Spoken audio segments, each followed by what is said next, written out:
ಎಲ್ರಿಗೂ ನಮಸ್ಕಾರ.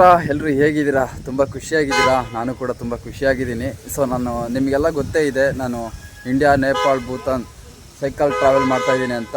ಇನ್ನೇನು ಜನವರಿ 12ನೇ ತಾರೀಕು ಬಂದರೆ, ಇದೇ ತಿಂಗಳು 12ನೇ ತಾರೀಕು ಬಂದರೆ 1 ವರ್ಷ ಕಂಪ್ಲೀಟ್ ಆಗುತ್ತೆ. ಸೊ ನಾನಿವಾಗ ತಮಿಳ್ನಾಡಲ್ಲಿದ್ದೀನಿ. ತಮಿಳ್ನಾಡಲ್ಲಿ ತಂಜಾವೂರು ಅಂತ ಇದೆಯಲ್ಲ, ತಂಜಾವೂರಲ್ಲಿದ್ದೀನಿ. ಇದು ತಮಿಳ್ನಾಡಲ್ಲಿ 12 ದೊಡ್ಡ ನಗರಗಳಲ್ಲಿ ಇದು 12ನೇದಿದು. ಸೊ ನಾನಿವಾಗ ತಂಜಾವೂರಲ್ಲಿದ್ದೀನಿ. ಈ ತಮಿಳ್ನಾಡಲ್ಲಿ ನಾನು ಯಾವುದೂ ಕೂಡ ವೀಡಿಯೋ ಮಾಡೋದಕ್ಕಾಗಿಲ್ಲ. ಯಾಕಂದರೆ ನಾನು ಸ್ಟಾರ್ಟಿಂಗ್ ತಮಿಳ್ನಾಡಿಗೆ ಬಂದು ಒಂದು 4-5 ದೇವಸ್ಥಾನಕ್ಕೆ ವಿಸಿಟ್ ಮಾಡಿ ವೀಡಿಯೋ ಮಾಡಿದೆ. ಬಟ್ ನಾನು ಯಾವುದೂ ಕೂಡ ವೀಡಿಯೋ ಮಾಡೋದಕ್ಕಾಗಲಿಲ್ಲ. ಹಾಗಾಗಿ ಇವಾಗ ತಂಜಾವೂರಲ್ಲಿದ್ದೀನಲ್ಲ, ತಂಜಾವೂರಲ್ಲಿ ನಾನು ವೀಡಿಯೋ ಮಾಡ್ತಾಯಿದ್ದೀನಿ. ಸೊ ಆಲ್ಮೋಸ್ಟ್ ತಮಿಳ್ನಾಡಲ್ಲಿ ಎಲ್ಲ ಟೆಂಪಲ್ಗೂ ಕೂಡ ವಿಸಿಟ್ ಮಾಡಿಕೊಂಡು ಹೋಗ್ತಾಯಿದ್ದೀನಿ. ಬಟ್ ಈ ದೇವಸ್ಥಾನದಲ್ಲಿ ವೀಡಿಯೋ ಮಾಡಬೇಕಂತ ಅನ್ನಿಸ್ತು. ಹಾಗಾಗಿ ಇವತ್ತು ವೀಡಿಯೋ ಮಾಡ್ತಾಯಿದ್ದೀನಿ. ಬನ್ನಿ ಹೊಸ ವೀಡಿಯೋ ಶುರು ಮಾಡೋಣ.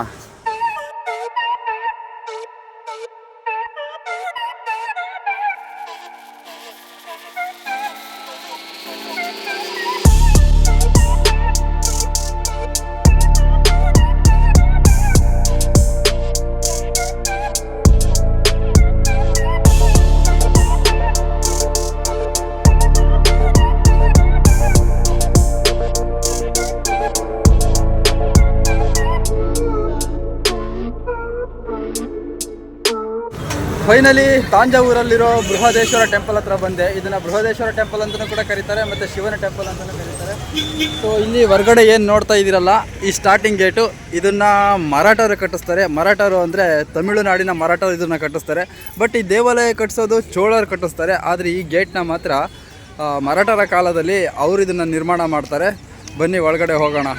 ಈ ತಮಿಳ್ನಾಡಲ್ಲಿ ಇವಾಗ ನವಂಬರ್, ಡಿಸೆಂಬರ್, ಜನವರಿ, ಫೆಬ್ರವರಿ ಈ 4 ತಿಂಗಳಲ್ಲಿ ಮಾತ್ರ ಇಲ್ಲಿ ಎಷ್ಟು ಜನ ಇರ್ತಾರೆ ಅಂದರೆ, ಬರೀ ಅಯ್ಯಪ್ಪ ಸ್ವಾಮಿಯವರು ಮತ್ತು ಓಂ ಶಕ್ತಿ ಅವರು ಮಾಲೆ ಹಾಕ್ತಾರಲ್ಲ, ಅವರೇ ಇಲ್ಲೆಲ್ಲ ಕೂಡ ತುಂಬಿರ್ತಾರೆ. ಸೊ ಯಾವ ಜಾಗದಲ್ಲೂ ಕೂಡ ಫ್ರೀ ಇರೋದಿಲ್ಲ, ತುಂಬ ನೆಮ್ಮದಿಯಾಗಿ ನೋಡೋದಕ್ಕಾಗೋದಿಲ್ಲ. ಬನ್ನಿ ಇವಾಗ ಒಳಗಡೆ ಹೋಗೋಣ. ಗೇಟಿಂದ ಒಳಗಡೆ ಹೋಗೋಣ. ನೋಡಿ ಎಷ್ಟು ದೊಡ್ಡ ದೇವಸ್ಥಾನ ಇದೆ.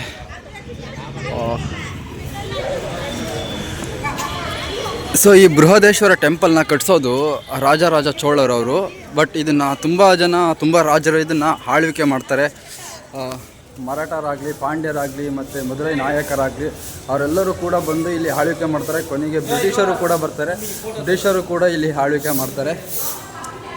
ಸೊ ಇದು ಸೆಕೆಂಡ್ ಗೇಟ್. ಇದು ಅಲ್ಲಿ ಕಾಣ್ತಾ ಇರೋದು 3rd ಗೇಟ್. ಅದು ಅಲ್ಲಿಂದ ದೇವಸ್ಥಾನ ಶುರುವಾಗುತ್ತೆ. ನೋಡಿ ಎಷ್ಟು ದೊಡ್ಡದಾಗಿದೆ. ಯವ್ವ ನೋಡಿ, ಎಲ್ಲ ಶಾಕ್ ಆಗಬೇಕು, ಅಷ್ಟು ದೊಡ್ಡದಾಗಿದೆ. ಈ ದೇವಸ್ಥಾನದ ಬಗ್ಗೆ ಹೇಳೋದಾದರೆ, ಈ ದೇವಸ್ಥಾನನ ಜಸ್ಟ್ 5 ವರ್ಷದಲ್ಲಿ ಈ ದೇವಸ್ಥಾನ ನಿರ್ಮಾಣ ಮಾಡಿದ್ದಾರೆ. ಅಂದರೆ ರಾಜರಾಜ ಚೋಳರು ಹಗಲು ರಾತ್ರಿ ಅಂದಂಗೆ ಈ ದೇವಾಲಯ ಕಟ್ಟಿದ್ದಾರೆ. ಈ ಮೈನ್ ಟೆಂಪಲ್ ಒಳಗಡೆ ಬಂದಾಗ ಇಲ್ಲೆಲ್ಲ ಇದ್ರದ್ದು ಬರೆದಿದ್ದಾರೆ ನೋಡಿ. ಅಂದರೆ ಯಾರ್ಯಾರು ರಾಜರು ಬಂದರು, ಯಾರ್ಯಾರು ನಿರ್ಮಾಣ ಮಾಡಿದರು, ಅವ್ರವ್ರ ಕಾಲದಲ್ಲಿ ಅದೆಲ್ಲ ಬರೆದಿದ್ದಾರೆ ಇಲ್ಲೆಲ್ಲ. ನೋಡಿ ಎಷ್ಟು ದೊಡ್ಡದಾಗಿದೆ ದೇವಸ್ಥಾನ. ಸೊ ಅಲ್ಲಿ ನಂದಿ ನೋಡ್ತಾ ಇದ್ದೀರಲ್ಲ, ಆ ನಂದಿನ ಈ ಮರಾಠರು ಕೂಡ ಅದನ್ನು ಕೆತ್ತನೆ ಮಾಡಲಿಲ್ಲ, ಚೋಳರು ನಿರ್ಮಾಣ ಮಾಡಲಿಲ್ಲ. ನಮ್ಮ ಕರ್ನಾಟಕದವರು ವಿಜಯನಗರ ಸಾಮ್ರಾಜ್ಯ ಅವರು ಬಂದು ಇಲ್ಲಿ ಆ ನಂದಿನ ನಿರ್ಮಾಣ ಮಾಡಿದ್ದು. ಆ ನಂದಿ ಸುಮಾರು 20 ಟನ್ಗಿಂತ ಜಾಸ್ತಿ ಇದೆ. ಅಲ್ಲಿ ಕಾಣ್ತಾ ಇರೋ ಆ ನಂದಿ. ಈ ದೇವಾಲಯ ನಿರ್ಮಾಣ ಮಾಡೋದಕ್ಕೆ ಚೋಳರು 1,30,000 ಟನ್ ಗ್ರಾನೈಟ್ ಬಳಸಿದ್ದಾರೆ. ಈ ತಂಜಾವೂರು ಸುತ್ತ ಅಂದರೆ ಒಂದು 80ರಿಂದ 90 ಕಿಲೋಮೀಟರ್ ಸುತ್ತೂರ ಸರೌಂಡಲ್ಲಿ ಎಲ್ಲೂ ಕೂಡ ಗ್ರಾನೈಟ್ ಸಿಗ್ತಾ ಇರಲಿಲ್ಲ. ಆಗಿನ ಕಾಲದಲ್ಲಿ 80ರಿಂದ 90 ಕಿಲೋಮೀಟರ್ ದೂರ ಹೋಗಿ 1,30,000 ಟನ್ನು ಆ ಗ್ರಾನೈಟ್ ಎತ್ಕೊಂಡು ಬಂದು ಇದೇ ಜಾಗದಲ್ಲಿ ಇಷ್ಟು ದೊಡ್ಡ ಬೃಹತ್ಕಾರದ ದೇವಾಲಯ ನಿರ್ಮಾಣ ಮಾಡಿದ್ರಂದರೆ, ಆಗ ಏನು ಸಾರಿಗೆ ವ್ಯವಸ್ಥೆನೂ ಇಲ್ಲ, ಏನೂ ಇಲ್ಲ. ಬಳಸಿರೋದು ಕುದುರೆ ಮತ್ತು ಆನೆ ಮತ್ತು ಸಾವಿರಾರು ಜನ. ಸೊ ಈ ಜಾಗದಲ್ಲಿ ಒಂದು ನಂದಿ ವಿಗ್ರಹ ಇದೆ. ಈ ನಂದಿ ವಿಗ್ರಹ ನೋಡೋಣ. ಈ ನಂದಿ ವಿಗ್ರಹ ಇದೆಯಲ್ಲ, ಈ ದೇವಸ್ಥಾನ ಕಟ್ಟಿಸೋದು ರಾಜರಾಜ ಚೋಳರು. ಬಟ್ ಈ ನಂದಿ ವಿಗ್ರಹನ ನಿರ್ಮಾಣ ಮಾಡೋದು ನಮ್ಮ ವಿಜಯನಗರ ಸಾಮ್ರಾಜ್ಯದವರು. ಇದು ಇರೋ ತೂಕ ಸುಮಾರು 20 ಟನ್ಗಿಂತ ಜಾಸ್ತಿ ಇದೆಯಂತೆ. ಇದೆಲ್ಲದೂ ಕೂಡ ಒಂದೇ ಕಲ್ಲಿಂದ ನಿರ್ಮಾಣ ಮಾಡಿರೋದು ಈ ನಂದಿ ವಿಗ್ರಹನ. ನೋಡಿ, ಈ ಒಂದು ವಿಗ್ರಹನ ಒಂದೇ ಕಲ್ಲಿಂದ ಎಷ್ಟು ರಮಣೀಯವಾಗಿ ನಿರ್ಮಾಣ ಮಾಡಿದ್ದಾರೆ ನೋಡಿ. ಎಲ್ಲೂ ಕೂಡ ಒಂದು ಚಿಕ್ಕ ಸ್ಕ್ರಾಚ್ ಇಲ್ಲ, ಏನಿಲ್ಲ. ತುಂಬ ಶ್ರದ್ಧೆಯಿಂದ ಮಾಡಿದ್ದಾರೆ ನೋಡಿ. ಎಷ್ಟು ಅದ್ಭುತವಾಗಿ ಕಾಣ್ತಾ ಇದೆ ಈ ನಂದಿ ವಿಗ್ರಹ. ಈ ನಂದಿ ವಿಗ್ರಹದ ಮುಂದೆ ಅಲ್ಲಿ ಶಿವನ ದೇವಾಲಯ ಇದೆ. ಈ ನಂದಿ ಮಂಟಪದ ಮೇಲ್ಗಡೆ ಅಲ್ಲೆಲ್ಲ ನೋಡ್ಬೋದು ನಾವು ನೋಡಿ ಪೇಂಟಿಂಗ್ ಮಾಡಿದ್ದಾರೆ. ಎಷ್ಟು ಅದ್ಭುತವಾಗಿದೆ ಪೇಂಟಿಂಗು. ಸುಮಾರು ಸಾವಿರಾರು ವರ್ಷಗಳ ಹಿಂದೆ ಮಾಡಿರೋ ಪೇಂಟಿಂಗು ಇವತ್ತಿಗೂ ಕೂಡ ಅದೇನೂ ಆಗಿಲ್ಲ ನೋಡಿ. ಅಂದರೆ ಕಲರ್ ಏನೂ ಕಡಿಮೆ ಆಗಿಲ್ಲ, ಡಮ್ಮಿ ಆಗಿಲ್ಲ, ಏನೂ ಇಲ್ಲ. ಅಷ್ಟೇ ಅದ್ಭುತವಾಗಿ ಇವತ್ತಿನವರೆಗೂ ಹಾಗೆ ಇದೆ ನೋಡಿ ಅದೆಲ್ಲ ಪೇಂಟಿಂಗು. ಇಲ್ಲಿ ಬಂದಿರೋ ಪ್ರವಾಸಿಗರು ನೋಡಿ ಎಷ್ಟು ಜನ ಇದ್ದಾರೆ. ಈ ದೇವಸ್ಥಾನಕ್ಕೆ ಯಾವತ್ತೂ ಬಿಡುವೇ ಇಲ್ಲ ಅನಿಸುತ್ತೆ. ಬಟ್ ಈ ಜಾಗದಲ್ಲಿ ಹಿಂದೆಗಡೆ ಕಾಣಿಸ್ತಾ ಇರೋ ಈ ಜಾಗಕ್ಕೆ ಬಂದಾಗ ಇಲ್ಲಿ ಶಿವನ ದೇವಾಲಯ ಹತ್ರ ನಾವು ಯಾವತ್ತೂ ಕೂಡ ಏನು ಬೇಡ್ಕೋಬಾರ್ದಂತೆ. ಇದೇನೋ ಗೊತ್ತಿಲ್ಲ ಇತಿಹಾಸ. ಬಟ್ ಇಲ್ಲಿಗೆ ಬಂದರೆ ಯಾರು ಕೂಡ ಈ ದೇವಾಲಯದಲ್ಲಿ ಶಿವನ ಏನು ಕೂಡ ಬೇಡ್ಕೊಳ್ಳೋದಿಲ್ಲ. ಇಲ್ಲಿ ಈ ಬೃಹದೇಶ್ವರ ಟೆಂಪಲ್ ಒಳಗಡೆ ಬಂದಾಗ ನಮಗೆ ಹೊರಗಡೆ ನಂದಿ ವಿಗ್ರಹಗಳು ಈ ಥರ ಸುಮಾರು ಕಾಣ್ತಾ ಇರ್ತವೆ ನೋಡಿ. ಇಲ್ಲೂ ನಂದಿ ವಿಗ್ರಹ ಇದೆ, ಮತ್ತು ಅಲ್ಲೊಂದು ಸ್ತಂಭ ಇದೆಯಲ್ಲ ಅಲ್ಲೂ ಕೂಡ ನಂದಿ ವಿಗ್ರಹಗಳಿದ್ದಾವೆ. ಅಲ್ಲಿ ತುಂಬ ದೊಡ್ಡ ನಂದಿ ವಿಗ್ರಹ ಇದೆ. ಮತ್ತು ನೋಡಿ ಆ ಕಡೆ ಎಲ್ಲ ಇದೆ, ಅದು ಎಷ್ಟು ದೊಡ್ಡದಾಗಿದೆ ಅಂದರೆ ಅಲ್ಲೆಲ್ಲ ಸುರಂಗ ಮಾರ್ಗಗಳಿದಾವಂತೆ. ಅದರೊಳಗಡೆ ಹೋದವ್ರು ಯಾರೂ ಕೂಡ ವಾಪಸ್ ಬಂದಿಲ್ಲ. ಹಾಗಾಗಿ ಆ ಸುರಂಗ ಮಾರ್ಗಗಳನ್ನೆಲ್ಲ ಕ್ಲೋಸ್ ಮಾಡಿಬಿಟ್ಟವ್ರೆ. ಅಲ್ಲಿ ಯಾರೂ ಕೂಡ ಹೋಗೋದಕ್ಕಾಗೋದಿಲ್ಲ. ಇದು ಮೇಯ್ನ್ ಟೆಂಪಲ್. ಇದು ಕೂಡ ಆಲೆ ಎಲ್ಲ ನೋಡಿ ಬಿದ್ದೋಗೋ ಥರ ಆಗಿಬಿಟ್ಟಿದೆ. ಅದಕ್ಕೆ ಇದಕ್ಕೆಲ್ಲ ಮತ್ತೆ ಎಲ್ಲ ಪಿಲ್ಲರು ಅದೆಲ್ಲ ಹಾಕಿ ರೆಡಿ ಮಾಡ್ತಾಯಿದ್ದಾರೆ. ಇವಾಗೆಲ್ಲ ರೆಡಿ ಮಾಡ್ತಾಯಿದ್ದಾರೆ ನೋಡಿ. ಭಕ್ತಾದಿಗಳು ಮಾತ್ರ ತುಂಬ ಜನ ಇದ್ದಾರೆ. ಆ ವಿಗ್ರಹಗಳು ನೋಡು ಗುರು, ಎಷ್ಟು ದೊಡ್ಡ ವಿಗ್ರಹಗಳಿದ್ದಾವೆ. ಈ ಜಾಗದಿಂದ ಬೃಹದೇಶ್ವರ ಟೆಂಪಲ್ ನೋಡಿ ಎಷ್ಟು ಕಂಪ್ಲೀಟಾಗಿ ಕ್ಲೀನಾಗಿ ಕಾಣ್ತಾ ಇದೆ. ಅಂದರೆ ಔಟ್ಸೈಡಿಂದ ಎಲ್ಲದೂ ಕೂಡ ಕ್ಲಿಯರಾಗಿ ಕಾಣ್ತಾ ಇದೆ. ಇದು ಮೇಯ್ನ್ ಟೆಂಪಲ್ಲು. ಬಟ್ ಅಲ್ಲಿ 2 ಗೇಟ್ ಇದ್ದಾವೆ ನೋಡಿ. ಅದು ಕೂಡ ತುಂಬ ದೊಡ್ಡ ಗೇಟ್ಗಳವು. ಅಲ್ಲಿರೋದು ನಂದಿ ಮಂಟಪ. ಒಳಗಡೆ ನೋಡಿ ಅಲ್ಲೆಲ್ಲ ದರ್ಶನಕ್ಕೆ ಹೋಗ್ತಾ ಇದ್ದಾರೆ. ಒಳಗಡೆ ಇನ್ನೊಂದು ವಿಶೇಷತೆ ಏನಂತಂದರೆ ಆ ಒಳಗಡೆ ಒಂದು ಶಿವನ ವಿಗ್ರಹ ಇದೆಯಲ್ಲ, ಅಂದರೆ ಲಿಂಗ ಇದೆಯಲ್ಲ, ಆ ಲಿಂಗ ಸುಮಾರು 12ರಿಂದ 15 ಅಡಿ ಎತ್ತರ ಇದೆಯಂತೆ. ಈ ರಾಜರಾಜ ಚೋಳ ಅವನ ಸಮನಾಗಿ ಒಂದು ಲಿಂಗನ ಮಾಡಿಸ್ಕೊಂಡು ಅಲ್ಲಿ ಪೂಜೆ ಮಾಡೋರಂತೆ. ಅದನ್ನು ಚೋಳರ ಕಾಲದಲ್ಲಿ ಈ ತಂಜಾವೂರೇನಿದೆಯಲ್ಲ ಇದು ಚೋಳರ ರಾಜಧಾನಿ ಆಗಿತ್ತು. ಇಲ್ಲಿ ಕಲೆ, ವಾಸ್ತುಶಿಲ್ಪ, ಧರ್ಮ ಯಾವುದಕ್ಕೂ ಕೂಡ ಇಲ್ಲಿ ಕಿಂಚಿತ್ತು ಕೊರತೆ ಇಲ್ಲ. ಅಷ್ಟು ಸಮೃದ್ಧಿಯಾಗಿದೆ. ಚೋಳರು ನಿಧಾನವಾಗಿ ಪತನ ಆಗ್ತಾ ಹೋದಾಗ ಇಲ್ಲಿನ ಮುತ್ತುರಾಯರ ವಂಶದವರು ಬಂದು ಈ ಜಾಗನ, ಈ ಒಂದು ನಗರನ ತಂಜಾವೂರನ್ನ ಆಳ್ವಿಕೆ ಮಾಡೋದಕ್ಕೆ ಶುರು ಮಾಡ್ತಾರೆ. ಅವ್ರ ನಂತರ ವಿಜಯನಗರ ಸಾಮ್ರಾಜ್ಯದವ್ರು ಬರ್ತಾರೆ. ಆನಂತರ ಪಾಂಡ್ಯರು ಬರ್ತಾರೆ, ಮರಾಠರು ಬರ್ತಾರೆ, ಈ ಮಧುರೈ ನಾಯಕರು ಬರ್ತಾರೆ. ಇದೇ ತಾಂಜಾವೂರು ನಾಯಕರು ಬಂದು ಇದೆಲ್ಲ ಜಾಗ ಕೂಡ ಅವರೆಲ್ಲರೂ ರಾಜರು ಆಳ್ವಿಕೆ ಮಾಡ್ತಾರೆ. ಅಂದರೆ ಒಬ್ಬೊಬ್ಬರು ಬಂದು ಒಂದೊಂದು ಏನಾದರೂ ಒಂದು ನಿರ್ಮಾಣ ಮಾಡಿ ಹೋಗಿದ್ದಾರೆ. ಅಂದರೆ ಮರಾಠರು ಬರ್ತಾರೆ, ಅಲ್ಲಿ ಫಸ್ಟ್ ಗೇಟ್ ಇದೆಯಲ್ಲ ಆ ಗೇಟ್ನ ಮರಾಠರು ನಿರ್ಮಾಣ ಮಾಡ್ತಾರೆ. ಮತ್ತು ವಿಜಯನಗರ ಸಾಮ್ರಾಜ್ಯದವ್ರು ಬರ್ತಾರೆ, ಅವ್ರು ಬಂದು ಒಂದು ನಂದಿ ವಿಗ್ರಹ ನಿರ್ಮಾಣ ಮಾಡ್ತಾರೆ. ಇನ್ನು ಚೋಳರು ಬಂದು ಈ ದೇವಾಲಯನ ಬರೀ 5 ವರ್ಷದಲ್ಲಿ ನಿರ್ಮಾಣ ಮಾಡ್ತಾರೆ. ಹಾಗೆ ಒಬ್ಬೊಬ್ಬರು ರಾಜರು ಬಂದು ಏನಾದರೂ ಒಂದು ಇಲ್ಲಿ ಒಂದು ಕೊಡುಗೆ ಥರ ಕೊಟ್ಟೋಗಿದ್ದಾರೆ.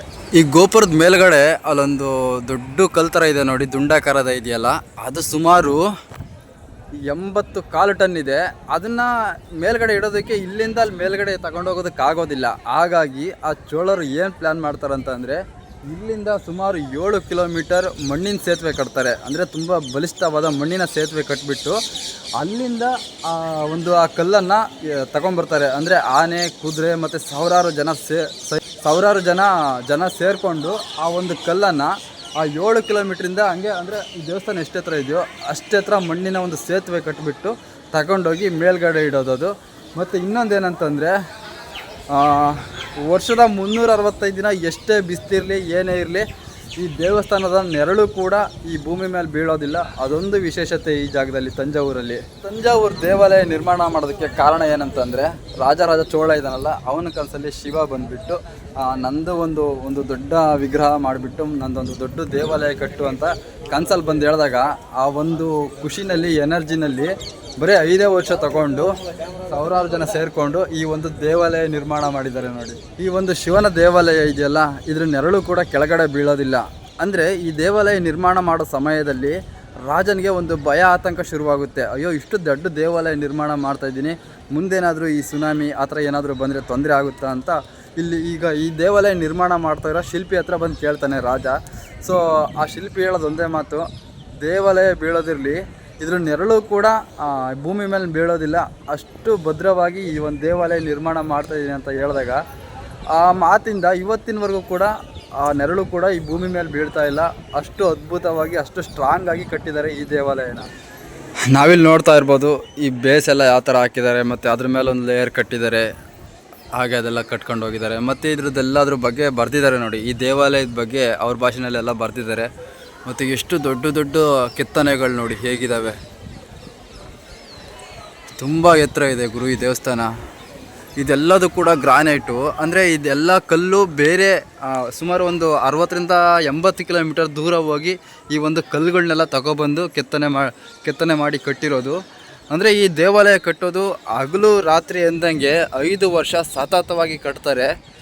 ಇಲ್ಲೊಂದಿದೆ ನೋಡಿ, ಒಳಗಡೆ ಒಂದು ಲಿಂಗ ಇದೆಯಲ್ಲ, ಆ ಲಿಂಗನ ಅಭಿಷೇಕ ಮಾಡಿದಾಗ ಆ ಒಂದು ನೀರು ಬರುತ್ತಲ್ಲ, ಆ ನೀರೆಲ್ಲ ಒಳಗಡೆ ಹೋದು ಇಲ್ಲಿ ಒಂದು ತಟ್ಟಿ ಥರ ಕಟ್ಟಿದ್ದಾರೆ. ಇದು ತಟ್ಟಿ ನೋಡಿ ಎಷ್ಟು ದೊಡ್ಡದಿದೆ ತಟ್ಟಿ.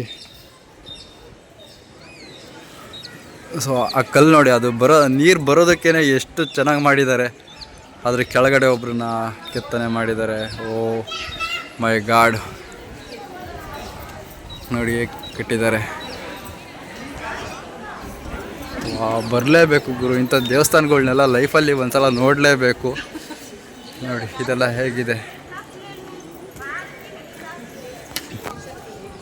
ಸೊ ಯಾರಾದರೂ ತಮಿಳ್ನಾಡು ಪ್ಲ್ಯಾನ್ ಮಾಡಿದರೆ ಮಾತ್ರ ಈ ತಂಜಾವೂರನ್ನ ಮಾತ್ರ ಮಿಸ್ ಮಾಡಿಕೊಳ್ಳೋಕ್ಕೆ ಹೋಗಬೇಡಿ. ಯಾಕಂದರೆ ಅಷ್ಟು ಅದ್ಭುತವಾಗಿದೆ. ಜೀವನದಲ್ಲಿ ಒಂದು ಸಲನಾದರೂ ಈ ದೇವಾಲಯನ ನೋಡಲೇಬೇಕು, ಅಷ್ಟು ಅದ್ಭುತವಾಗಿದೆ. ಹೇಗಿದೆ ನೋಡಿ ಗುರು, ಇದು ಈ ಅಜಂತ ಎಲ್ಲೋರ ನೋಡ್ತೀವಲ್ಲ ಆ ಥರ ಇದೆ. ಕೈಲಾಸನಾಥ ದೇವಾಲಯ ಇದೆಯಲ್ಲ, ಅದು ನೋಡ್ತಾ ಇದ್ದರೆ ಅದು ಇದು ಒಂದೇ ಥರ ಫೀಲ್ ಆಗ್ತಾ ಇದೆ, ಅಷ್ಟು ಅದ್ಭುತವಾಗಿದೆ. ಬಟ್ ಇದು ತುಂಬ ದೊಡ್ಡದಿದೆ, ಅದು ತುಂಬ ಒಂದೇ ಬಂಡೆಯಲ್ಲಿ ನಿರ್ಮಾಣ ಮಾಡಿದ್ದಾರೆ ಕೈಲಾಸನಾಥ ದೇವಾಲಯ. ಇದು ಸುಮಾರು 1,30,000 ಟನ್ನಿಂದ ಬೇರೆ ಕಡೆಯಿಂದ ತಗೊಬಂದು ಈ ದೇವಾಲಯ ನಿರ್ಮಾಣ ಮಾಡಿರೋದು. ಈ ದೇವಸ್ಥಾನಕ್ಕೆ ಬಂದಾಗ ಏನೊಂದು ಖುಷಿ ವಿಚಾರ ಅಂತಂದರೆ, ಇಲ್ಲಿ ಸೆಕ್ಯೂರಿಟಿಗಳೆಲ್ಲ ಇದ್ದಾರಲ್ಲ, ಅವ್ರು ಯಾವುದಕ್ಕೂ ಕೂಡ ಅಡೆತಡೆ ಮಾಡೋದಿಲ್ಲ. ವಿಸಿಲ್ ಹಾಕೋದಾಗಲಿ, ಈ ಕಡೆ ಬನ್ನಿ ಆ ಕಡೆ ಹೋಗ್ರಿ ಅಂತ ಹೇಳೋದಾಗಲಿ ಏನು ಕೂಡ ಹೇಳೋದಿಲ್ಲ.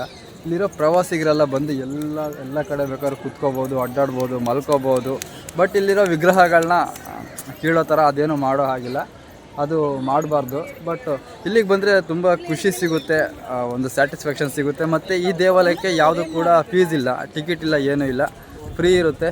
ಬಂದು ದೇವ್ರ ದರ್ಶನ ಮಾಡಿಕೊಂಡು ಈ ಚೋಳರು ಮಾಡಿರೋವಂಥದ್ದನ್ನೆಲ್ಲ ನೋಡಿಕೊಂಡು ಹೋಗ್ಬೋದು ಆರಾಮಾಗಿ.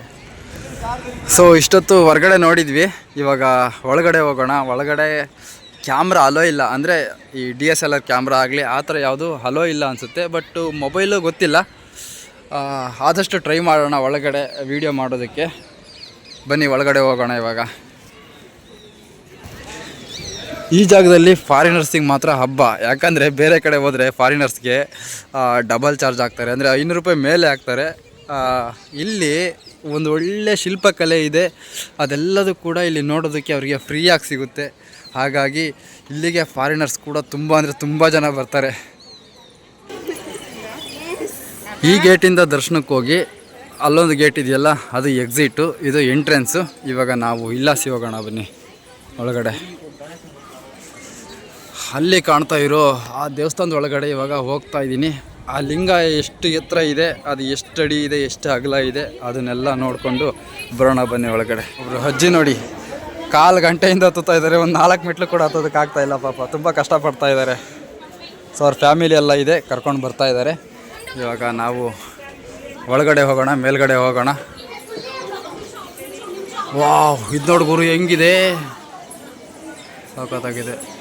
ಬಟ್ ಎಲ್ಲೂ ಕೂಡ ಇದು ಬಿರುಕು ಬಿಟ್ಟಿಲ್ಲ, ಹೊಡೆದಿಲ್ಲ, ಅದೊಂದು ಖುಷಿ ನಮಗೆ. ಸ್ಟಾರ್ಟಿಂಗಲ್ಲಿ ನಮಗೆ ನಮ್ಮ ಸಿದ್ಧಿವಿನಾಯಕ ಅವ್ರು ಕಾಣ್ತಾರೆ.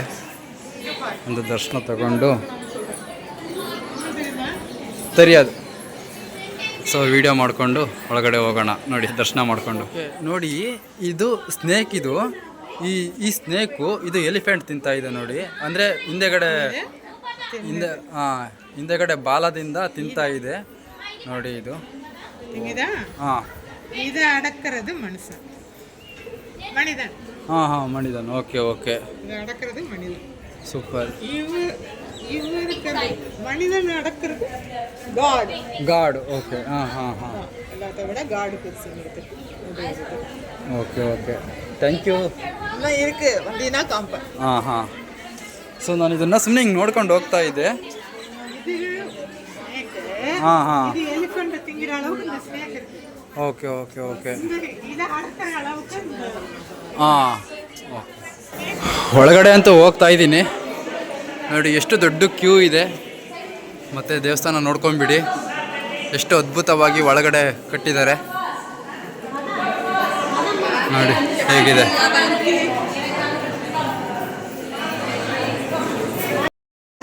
ನೋಡಿ ಒಳಗಡೆ ಒಂದು ಲಿಂಗ ಕಾಣ್ತಾ ಇದೆಯಲ್ಲ, ಅದು ಸುಮಾರು 12 ಅಡಿಯಿಂದ 15 ಅಡಿ ಎತ್ತರ ಇದೆ ಆ ಲಿಂಗ. ಸೊ ಫಾರಿನರ್ಸ್ಗೆಲ್ಲ ಫಸ್ಟ್ ಪ್ರಿಫರೆನ್ಸ್ ಕೊಡ್ತಾ ಇದ್ದಾರೆ ಇಲ್ಲಿ. ಹೊರಗಡೆ ಹೋಗಿ ದರ್ಶನ ಎಲ್ಲ ಮಾಡ್ಕೊಂಡು ಬಂದೆ.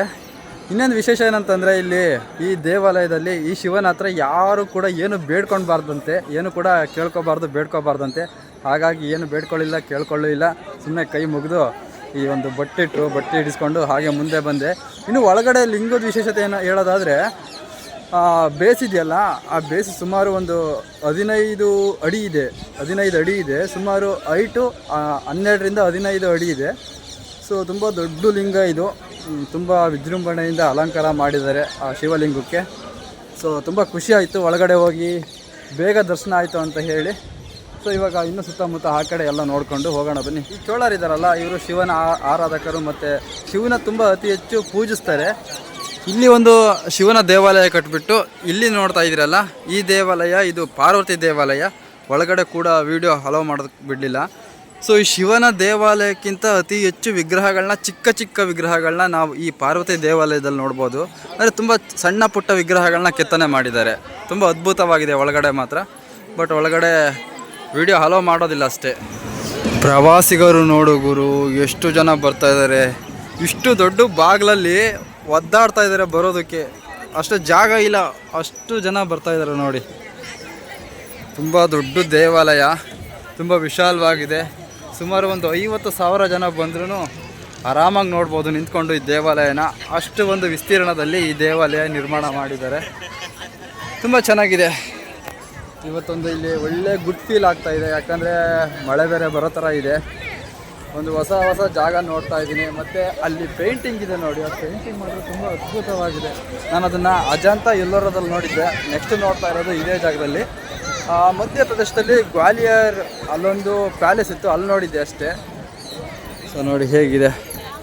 ಈ ತಂಜಾವೂರನ್ನ ಮೊದಲು ಶಿಯಾಲಿ ಅಂತ ಕರೀತಾ ಇದ್ರು. ವೇದ ಪುರಾಣಗಳ ಪ್ರಕಾರ ಇಂದ್ರನು ಒಬ್ಬ ಶೂರಪದ್ಮ ಅಂತ ಒಬ್ಬ ಋಷಿ ಇರ್ತಾನೆ. ಆತನಿಗೆ ಎದುರು ಬಿಟ್ಟು ಈ ಜಾಗದಲ್ಲಿ ಬಂದು ಶಿವನನ್ನು ಕುರಿತು ತಪಸ್ ಮಾಡ್ತಾನೆ. ಈ ಜಾಗದಲ್ಲಿ ಶಿವ ಇಂದ್ರನಿಗೆ ಪ್ರತ್ಯಕ್ಷ ಆದಾಗ ಆ ಒಂದು ಕಾರಣಕ್ಕೋಸ್ಕರ ಚೋಳರು ರಾಜ ಚೋಳ ಈ ಜಾಗದಲ್ಲಿ ಒಂದು ಶಿವನ ದೇವಾಲಯ ನಿರ್ಮಾಣ ಮಾಡೋದು. ಈ ಚೋಳರು 5 ವರ್ಷ ಕಷ್ಟ ಬಿದ್ದು ಈ ಒಂದು ದೇವಾಲಯ ನಿರ್ಮಾಣ ಮಾಡ್ತಾರೆ. ಒಳಗಡೆ ಒಂದು ರಾಜರಾಜೇಶ್ವರ ಅಂತ ಹೇಳಿ ಒಂದು ಲಿಂಗನ ಪ್ರತಿಷ್ಠಾಪನೆ ಮಾಡ್ತಾರೆ. ಬಟ್ ಇದು ಚೋಳರಿಂದ ಮರಾಠರ ತೆಕ್ಕೆಗೆ ಹೋದಾಗ ಅವ್ರು ಬಂದು ಈ ದೇವಾಲಯದ ಹೆಸರನ್ನೇ ಚೇಂಜ್ ಮಾಡಾಕ್ತಾರೆ. ಅಂದರೆ ಇಲ್ಲಿರೋ ಭಗವಂತನ ಹೆಸರನ್ನೇ ಚೇಂಜ್ ಮಾಡಾಕ್ತಾರೆ. ಅಂದರೆ ಇದು ಲಿಂಗ ತುಂಬ ದೊಡ್ಡದಿದೆಯಲ್ಲ, ಅದಕ್ಕೋಸ್ಕರ ಬೃಹದೇಶ್ವರ ಅಂತ ಹೇಳಿ ಹೆಸರಿಡ್ತಾರೆ. ರಾಜರಾಜೇಶ್ವರದಿಂದ ಬೃಹದೇಶ್ವರಕ್ಕೆ ಒಂದು ಹೆಸರನ್ನು ಚೇಂಜ್ ಮಾಡಾಕ್ತಾರೆ ಈ ಮರಾಠರು ಬಂದು. ಅವತ್ತಿಂದ ಇವತ್ತಿನವರೆಗೂ ಈ ದೇವಾಲಯನ ಬೃಹದೇಶ್ವರ ಟೆಂಪಲ್ ಅಂತಲೇ ಕರೀತಾರೆ. ಸೊ ರಾಜರಾಜೇಶ್ವರ ಹೆಸರಿಂದ ಬೃಹದೇಶ್ವರಕ್ಕೆ ಒಂದು ಹೆಸರನ್ನು ಬದಲಾಯಿಸ್ತಾರೆ. ಸೊ ಎಲ್ಲೇ ಹೋಗಿ ಕೇಳಿದ್ರೂ ರಾಜರಾಜೇಶ್ವರ ಟೆಂಪಲ್ ಯಾವುದು ಅಂತಂದರೆ ಯಾರಿಗೂ ಕೂಡ ಗೊತ್ತಾಗೋದಿಲ್ಲ ಬೇಗ. ಬೃಹದೇಶ್ವರ ಟೆಂಪಲ್ ಅಂತಂದರೆ ಗಣಪ ಇಲ್ಲಿದೆ ಅಂತ ತೋರಿಸ್ತಾರೆ. ಇದೇ ನೋಡಿ ಬೃಹದೇಶ್ವರ ಟೆಂಪಲ್, ಚೋಳರು ಕಟ್ಟಿರೋದು. ಈ ಬೃಹದೇಶ್ವರ ಯಾವ ಸಮಯದಲ್ಲಿ ಕಟ್ತಾರೆ ಅಂದರೆ 10ನೇ ಶತಮಾನದಲ್ಲಿ ಕಟ್ತಾರೆ. ಅಂದರೆ 1004ರಿಂದ 1009ವರೆಗೂ ಈ ದೇವಾಲಯ ನಿರ್ಮಾಣ ಮಾಡ್ತಾರೆ.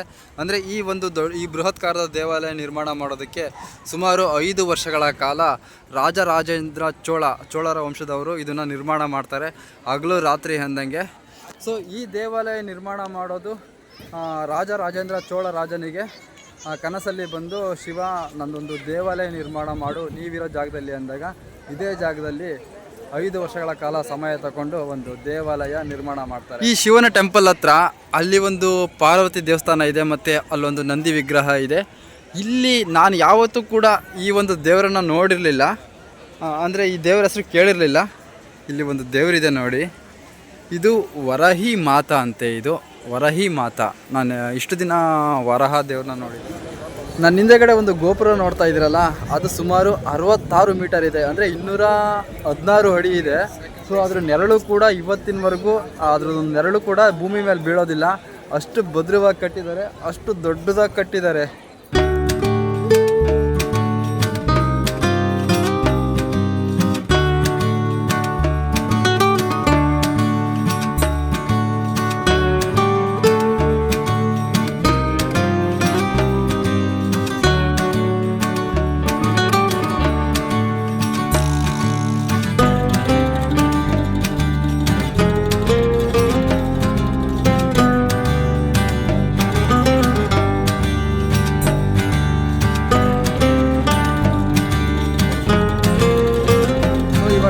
ಈ ಟೆಂಪಲ್ನ ನೋಡಿಕೊಂಡು ಹೊರಗಡೆ ಹೋಗ್ತಾ ಇದ್ದೀನಿ. ಈ ತಂಜಾವೂರಲ್ಲಿರೋ ಟೆಂಪಲ್ ಮಾತ್ರ ನೆಕ್ಸ್ಟ್ ಲೆವೆಲ್ ಆಗಿತ್ತು. ಯಾರಾದರೂ ತಮಿಳ್ನಾಡಿಗೆ ಬಂದರೆ ಈ ಒಂದು ಟೆಂಪಲ್ಗೆ ಡೆಫಿನೆಟ್ಲಿ ವಿಸಿಟ್ ಮಾಡಿ. ತುಂಬ ಅದ್ಭುತವಾಗಿದೆ ಟೆಂಪಲ್ ಮಾತ್ರ.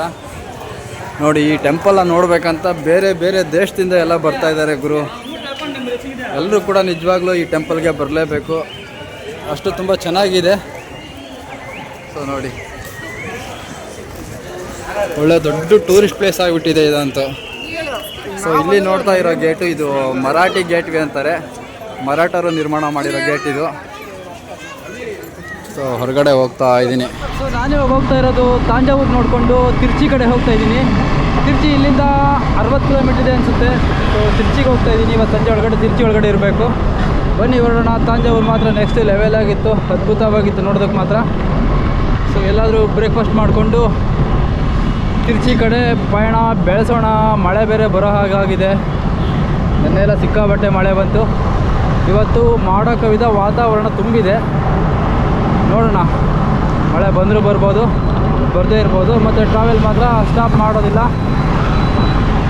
ಮಳೆನಲ್ಲೇ ಟ್ರಾವೆಲ್ ಮಾಡ್ತಾ ಇರ್ತೀನಿ. ಬನ್ನಿ ಇವಾಗ ತಿರ್ಚಿ ಕಡೆ ಹೊರಡೋಣ ಟಿಫನ್ ಮಾಡಿಕೊಂಡು. ನಮ್ಮ ಕರ್ನಾಟಕದಲ್ಲಿ ಹಳದಿ ಕೆಂಪು ಬಾವುಟ ಎಲ್ರಿಗೂ ಗೊತ್ತೇ ಇದೆ, ಪ್ರತಿಯೊಬ್ಬರಿಗೂ ಅದು ಗೊತ್ತೇ ಇರುತ್ತೆ. ಸೊ ಇಲ್ಲಿ ತಮಿಳ್ನಾಡಲ್ಲಿ ಇಲ್ಲಿ ಆರ್ತಾ ಇದೆ ನೋಡಿ. ಇದು ತಮಿಳ್ನಾಡು. ಮೇಲ್ಗಡೆ ಕಪ್ಪು ಇದೆ ಮತ್ತು ಕೆಳಗಡೆ ಕೆಂಪು ಇದೆ. ಇದು ತಮಿಳ್ನಾಡು ಬಾವುಟ. ಇದು ನಮ್ಮ ಕರ್ನಾಟಕದಲ್ಲಿ ಹಳದಿ ಕೆಂಪು ಬಾವುಟ ಎಷ್ಟು ಶ್ರೇಷ್ಠನೋ ಅದೇ ಥರ ತಮಿಳ್ನಾಡಲ್ಲಿ ಇವರು ಇದಕ್ಕೆ ಪೂಜೆ ಮಾಡ್ತಾರೆ.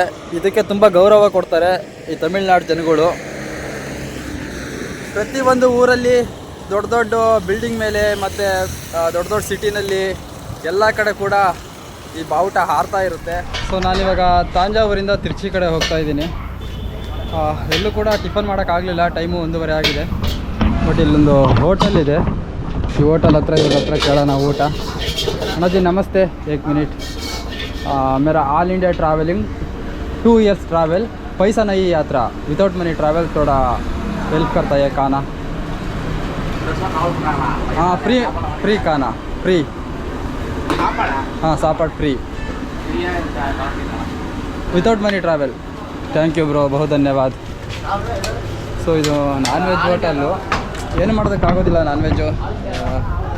ಎಲ್ಲೂ ಕೂಡ ಫ್ರೀಯಾಗೆ ದೋಸೆ ಇಡ್ಲಿ ಕೊಡಲಿಲ್ಲ, ಹಾಗಾಗಿ ನಾನ್ ವೆಜ್ಜೇ ತಿನ್ಕೊಂಡು ಹೋಗೋಣ. ತುಂಬ ಹಸುವಾಗಿಬಿಟ್ಟಿದೆ ಗುರು, ಊಟ ಮಾಡಬೇಕು. ಈ ಒಂದು ವಾರದಿಂದ ನಾನು ಯಾವುದು ಕೂಡ ವೀಡಿಯೋ ಮಾಡೋದಕ್ಕೆ ಆಗ್ತಾಯಿಲ್ಲ.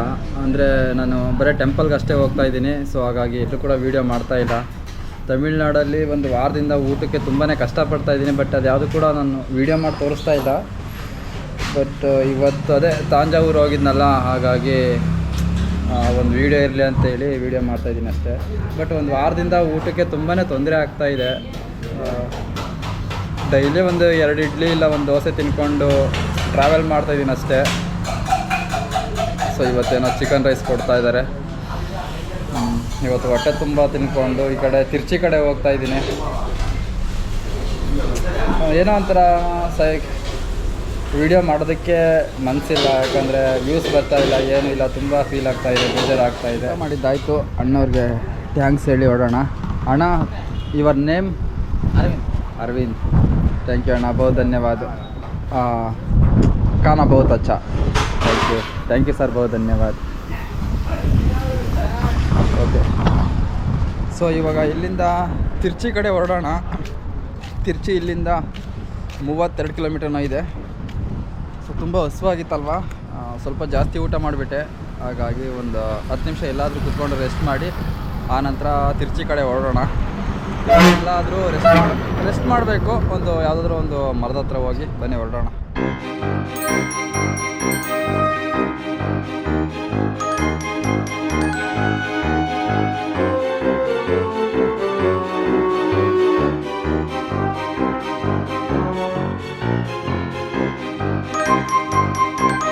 ಹೊಸ ವರ್ಷ ನೋಡಿದರೆ ಬಂದೇ ಬಿಡ್ತು.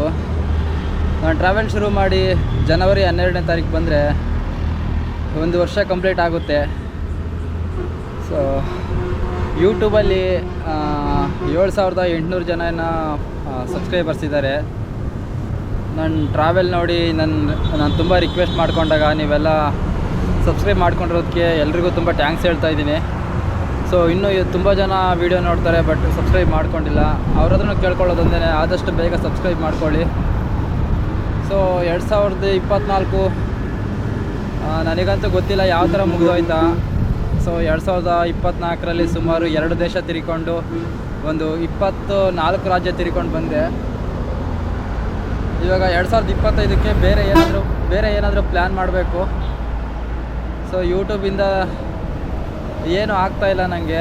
ಹಾಗಾಗಿ ನಮ್ಮ ಕರ್ನಾಟಕದಲ್ಲಿ ಕನ್ನಡಿಗರಲ್ಲಿ ಕೇಳ್ಕೊಳ್ತಾ ಇರೋದು ಇದೊಂದೇ. ಸೊ ಆದಷ್ಟು ನನ್ನ ವೀಡಿಯೋಸ್ನ ಎಲ್ಲರೂ ಕೂಡ ಶೇರ್ ಮಾಡಿ, ಆದಷ್ಟು ಸಪೋರ್ಟ್ ಮಾಡಿ. ಮತ್ತು ನಿಮ್ಮ ಫ್ರೆಂಡ್ಸು ಫ್ಯಾಮಿಲಿ ಅವ್ರಿಗೆಲ್ಲ ಹೇಳಿ, ಈ ಥರ ಒಬ್ಬರು ಸೈಕಲಲ್ಲಿ ಟ್ರಾವೆಲ್ ಮಾಡ್ತಾಯಿದ್ದಾರೆ ಆಲ್ ಇಂಡಿಯಾ, ನೇಪಾಳ್, ಭೂತಾನ್ ಅಂತ ಸಬ್ಸ್ಕ್ರೈಬ್ ಮಾಡ್ಕೊಳ್ಳೋದಕ್ಕೆ ಹೇಳಿ. ಸೊ ವ್ಯೂಸ್ ಕಡಿಮೆ ಆಗ್ತಾ ಒಂಥರ ಏನೋ ಡಿಮೋಟಿವೇಟ್ ಆಗಿಬಿಡ್ತೀನಿ. ಟ್ರಾವೆಲ್ ಮಾಡೋದಕ್ಕೆ ಏನೋ ಒಂಥರ ಬೇಜಾರಾಗ್ಬಿಡುತ್ತೆ. ಹಾಗಾಗಿ ಒಂದು ವಾರ ಆಯಿತು, 10 ದಿನ ಆಯಿತು ಅನಿಸುತ್ತೆ ಯಾವುದು ಕೂಡ ವೀಡಿಯೋ ಮಾಡಿರಲಿಲ್ಲ. ಇವತ್ತು ಹೊಸ ವರ್ಷದ ದಿನ ಒಂದು ವೀಡಿಯೋ ಅಪ್ಲೋಡ್ ಮಾಡೋಣ ಅಂತೇಳಿ ಮಾಡ್ತಾಯಿದ್ದೀನಿ ಅಷ್ಟೇ. ಅಷ್ಟು ಬಿಟ್ಟರೆ ಒಟ್ಟಿನಲ್ಲಿ ನನಗೆ ವೀಡಿಯೋ ಮಾಡೋದಕ್ಕೆ ಯಾಕೋ ಆಸಕ್ತಿನೇ ಹಾಲೆ ಹೊರಟೋಗ್ಬಿಟ್ಟಿದೆ. ಸೊ ವ್ಯೂಸು ಇಲ್ಲ, ಏನೂ ಇಲ್ಲ. ಹಾಗಾಗಿ ವೀಡಿಯೋ ಮಾಡೋದಕ್ಕೆ ಬೇಜಾರಾಗ್ತಾಯಿದೆ. ಏನು ಮಾಡೋದಕ್ಕಾಗೋದಿಲ್ಲ. ನಾನು ಏನೋ ಅಂದ್ಕೊಂಡು ಟ್ರಾವೆಲ್ ಶುರು ಮಾಡಿದೆ, ಬಟ್ ಅದು ಆಗ್ತಾ ಇರೋದೇ ಒಂದು. ನೋಡೋಣ ಈ 2025ರಲ್ಲಾದರೆ ಏನಾದರೂ ಒಂದು ಸಬ್ಸ್ಕ್ರೈಬರ್ಸ್ ಬರ್ತಾರೇನಂತ ನೋಡೋಣ. ಗೊತ್ತಿಲ್ಲ, ಎಲ್ಲ ನಮ್ಮ ಕನ್ನಡಿಗರ ಕೈಯಲ್ಲಿದೆ. ಒಬ್ಬ ಕನ್ನಡಿಗರೇ ಸಪೋರ್ಟ್ ಮಾಡಬೇಕು ಹೊರತು ಬೇರೆ ರಾಜ್ಯದವ್ರು ಯಾರೂ ಕೂಡ ಸಪೋರ್ಟ್ ಮಾಡೋದಿಲ್ಲ. ನೋಡೋಣ 2025 ಆದರೂ ನೋಡೋಣ, ಏನಾದರೂ ಸ್ವಲ್ಪ ಯೂಟ್ಯೂಬಲ್ಲಿ ಬದಲಾವಣೆ ಆಗುತ್ತೇನೋ ನೋಡೋಣ. ನಾನು ಕೂಡ ಈ ವರ್ಷ ತುಂಬ ಪ್ರಯತ್ನ ಪಡ್ತೀನಿ, ಇನ್ನೂ ತುಂಬ ಒಳ್ಳೊಳ್ಳೆ ಕಂಟೆಂಟ್ ತೋರಿಸೋದಕ್ಕೆ. ನೋಡೋಣ, ಇನ್ನೂ ಸುಮಾರು ದಿನ ಆಗುತ್ತೆ, ಇನ್ನೂ ಒಂದು 4-5 ತಿಂಗಳಾಗುತ್ತೆ ಅನಿಸುತ್ತೆ ನಾನು ಟ್ರಾವೆಲ್ ಮುಗಿಯೋದು. ಕೇರಳ ಒಂದು ಬಾಕಿ ಇದೆ ಅಷ್ಟೇ. ಆದಷ್ಟು ಒಳ್ಳೊಳ್ಳೆ ಕಂಟೆಂಟ್ ಕೊಡ್ತಾ ಹೋಗ್ತೀನಿ. ಬನ್ನಿ ಇವಾಗ ಯಾವುದಾದ್ರೂ ಒಂದು ಪೆಟ್ರೋಲ್ ಪಂಪ್ ಹತ್ರ ಹೋಗಿ ಸ್ಟೇ ಮಾಡೋಣ. ನನಗೂ ಕೂಡ ಅಲ್ಲೇ ಟ್ರಾವೆಲ್ ಮಾಡೋದಕ್ಕೆ ಆಗ್ತಾಯಿಲ್ಲ, ಒಳ್ಳೆ ಬಿಸಿಲು ಹೊಡಿತಾ ಇದೆ. ಅಲ್ಲೆಲ್ಲಾದರೂ ಹೋಗಿ ರೆಸ್ಟ್ ಮಾಡೋಣ, ಇವತ್ತು ಮಲ್ಕೊಳ್ಳೋಣ ಹೋಗಿ. ಸೊ ಇಲ್ಲೊಂದು ಪೆಟ್ರೋಲ್ ಪಂಪ್ ಇದೆ, ಇವ್ರ ಹತ್ರ ಕೇಳೋಣ ಮಲ್ಗೋದಕ್ಕೆ ಜಾಗನ. ಏನು ಹೇಳ್ತಾರೋ ಗೊತ್ತಿಲ್ಲ. ಸೊ ಮ್ಯಾನೇಜರು ಸರ್, ಮ್ಯಾನೇಜರ್ ಇದೆ. மேனேஜர் ஐயா கூப்பிடுறாங்க பாருங்க. ಮ್ಯಾನೇಜರ್ ಇಲ್ವಂತೆ, ಅಣ್ಣವ್ರು ಯಾರೋ ಬೇರೆ ಇದ್ದಾರೆ. ಸೊ ಇಲ್ಲಿ ಮ್ಯಾನೇಜರ್ ಇಲ್ಲ, ಇನ್ನೊಬ್ರು ಅಣ್ಣ ಇದ್ದಾರೆ, ಅವ್ರ ಹತ್ರ ಹೋಗಿ ಕೇಳೋಣ.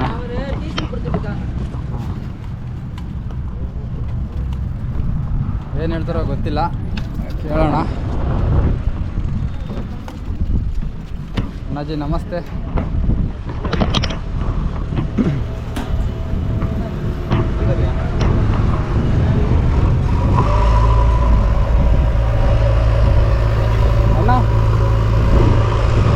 जी मेरा ऑल इंडिया साइकिल ट्रैवल अण्णವ್ರು ಏನಕ್ಕೆ ಹಾಂ ಅಣ್ಣ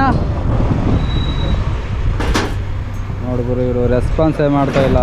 ಹೋಗು ಆ ಕಡೆ ಹೋಗು ಅಂತ ಹೇಳ್ತಿದ್ದಾರೆ. ಸೊ ಪರವಾಗಿಲ್ಲ, ಹೋಗೋಣ. ಹಾಗೆ ಪೆಟ್ರೋಲ್ ಪಂಪ್ ಹೇ ಓಕೆ. ಸೊ ಇವರೇನು ರೆಸ್ಪಾನ್ಸೇ ಮಾಡಲಿಲ್ಲ, ಹಾಗೆ ಮುಂದೆ ಹೋಗೋಣ.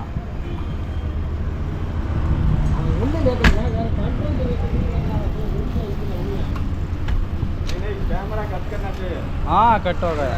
नाइट रुकने का थोड़ा जगह है इधर, नाइट स्टे इधर नहीं है प्लेस, नहीं है. ओके, इधर रुकने के लिए जगह नहीं है. इधर ಇಲ್ಲಿ ಜಾಗ ಇಲ್ವಂತೆ. ಮುಂದೆ ಒಂದು ಪೆಟ್ರೋಲ್ ಪಂಪ್ ಇದೆಯಂತೆ, ಅಲ್ಲಿ ಹೋಗಿ ಕೇಳೋಣ. ಅಲ್ಲೇನು ಹೇಳ್ತಾರೋ ಗೊತ್ತಿಲ್ಲ, ನೋಡೋಣ, ಹೋಗೋಣ ಹಾಗೆ ಮುಂದೆ. ಸೊ ಈ ಜಾಗದಲ್ಲಿ ಒಂದು ಪೆಟ್ರೋಲ್ ಪಂಪ್ ಇದೆ, ಇಲ್ಲಿ ರಿಕ್ವೆಸ್ಟ್ ಮಾಡ್ಕೊಳ್ಳೋಣ, ಕೇಳೋಣ ಏನು ಹೇಳ್ತಾರೆ ನೋಡೋಣ. ಲಾಸ್ಟ್ ಪಂಪಲ್ಲಂತ ಕೊಡಲಿಲ್ಲ, ಇಲ್ಲಿ ಏನು ಹೇಳ್ತಾರೋ ಗೊತ್ತಿಲ್ಲ.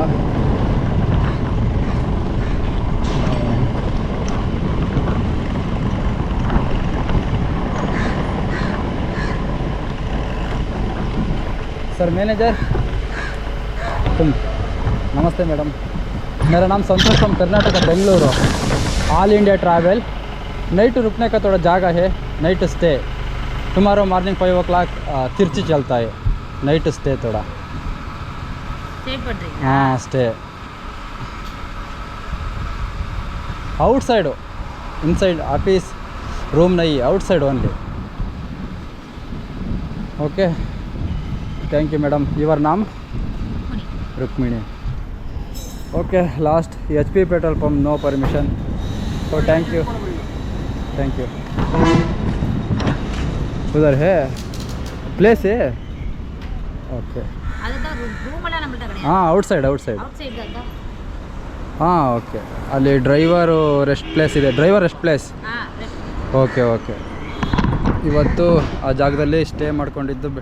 ತಿರ್ಚಿ ಕಿತ್ನಾ ಕಿಲೋಮೀಟರ್? 20 ಕಿಲೋಮೀಟರ್. அவ்வளவுதான் 20 தான். அவ்வளவுதானே இருக்குது. ಹಾಂ ಓಕೆ ಓಕೆ.